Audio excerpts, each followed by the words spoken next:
You know, we humans have gotten ourselves into the strangest predicament imaginable, wandering through life with this heavy seriousness, as if the whole existence were some kind of final examination, where one wrong answer could do us forever. But what if I told you that this entire setup, this grand, mysterious, magnificent drama we call life, is actually nothing more than an elaborate cosmic game? And like any game, the moment you start understanding the rules, you gain the ability to play with skill, with fluidity, and yes, with a deep, liberating sense of joy.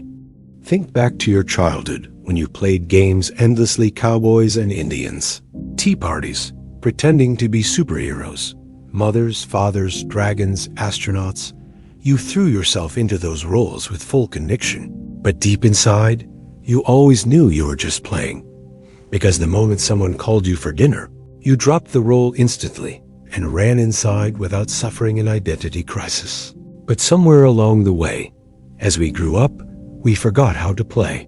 And instead of remaining flexible, fluid, and joyful, we became method actors in the theater of life, so absorbed in our roles that we forgot we were acting, believing completely that we really are the banker, the housewife, the entrepreneur, the failure, the success story, the abandoned lover, the achiever. And when you forget you're playing a role, the game slowly becomes a cage. Now, when I say life is a game, I don't mean it's meaningless, far from it. Games can be incredibly important, thrilling, and transformative, just like a professional athlete who plays with fierce intensity, yet maintains a light touch, knowing deeply that underneath the effort, it is still play. And the first rule of this cosmic game may be the most shocking of all. You are not who you think you are. The person you call by your name, with your memories, your stories, your wounds, your dreams, that's just the character you're playing right now. A beautifully crafted mask, so convincing that it fools even you. But who is the real you?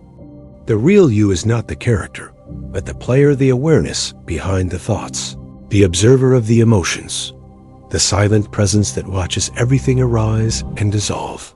You are the stage upon which the entire drama unfolds, the vast space in which experience dances. Once you truly see this, not just intellectually, but experientially, the entire game changes. You realize you've been like an actor who forgot that the costume isn't his real skin. You remember that you're not trapped in the character at all.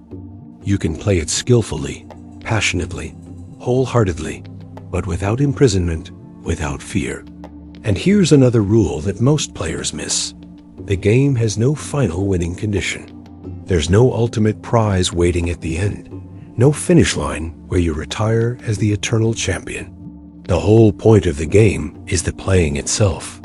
We've been conditioned to treat life like a journey with a destination, but it's actually more like music or dancing. You don't dance to arrive at a particular spot, and you don't listen to a symphony for the last note.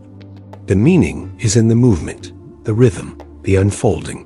Yet we rush through life, trying to get somewhere else, hurrying through childhood to reach adulthood, rushing through school to get to a career, sprinting through careers for retirement, only to sit in a rocking chair wondering where everything went. We were so busy trying to reach the next moment that we missed the only place life was ever happening, the present moment, right here and right now. The game is always played in the now.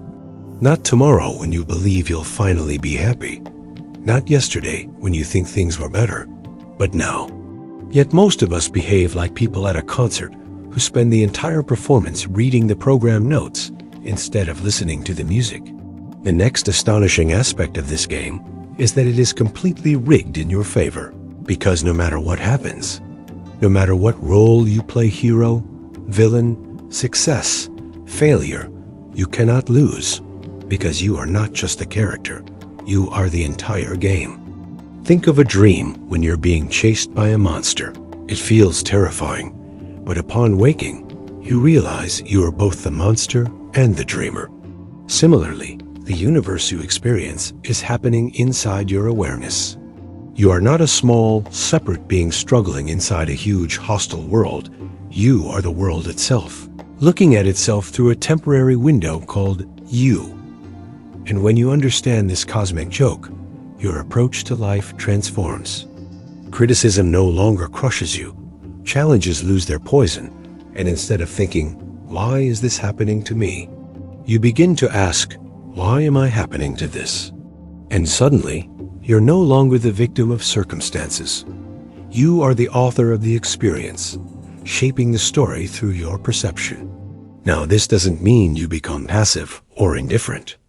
In fact, when you know it's a game, you can play with far more passion, skill, creativity, and love, but with a light touch like a master jazz musician improvising effortlessly, responding to the rhythm of life moment by moment, without trying to force a rigid script onto a fluid universe. Most of us approach life like rigid classical musicians, terrified of hitting the wrong note. But life is jazz unpredictable, surprising, playful, and endlessly creative. Another liberating rule: you don't have to be consistent. You don't have to be the same person you were yesterday. Identity is a costume, and you can change it whenever life calls for a new version of you. Children do this naturally, princess one moment, dragon the next, without questioning consistency. Yet adults imprison themselves in fixed identities, defending their personalities as if they were eternal. But they aren't. You can reinvent yourself, fluidly and authentically, responding freshly to every moment. And once you see that every person you meet is simply you wearing a different mask, another expression of the same universal consciousness, compassion becomes natural, effortless, real. Not pity, but recognition. We are windows of the same house, each with a different view.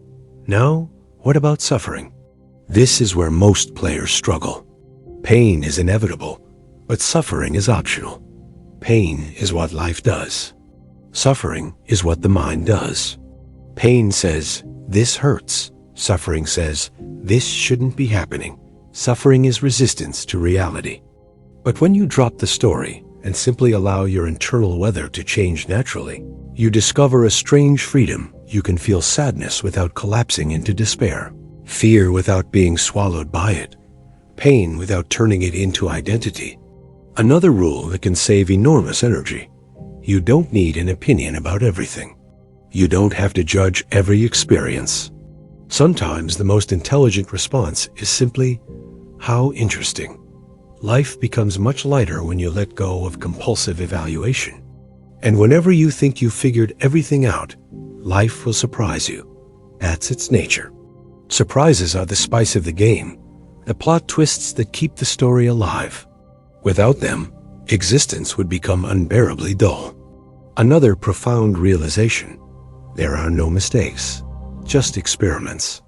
Success is an experiment that worked. Failure is one that offered feedback, nothing more. A child learning to walk doesn't think falling means they're inadequate. They simply get up. Imagine if you approached your entire life with the same attitude. And the best players of this game often appear to be doing the least. They navigate life with ease, not because they care less, but because they understand flow.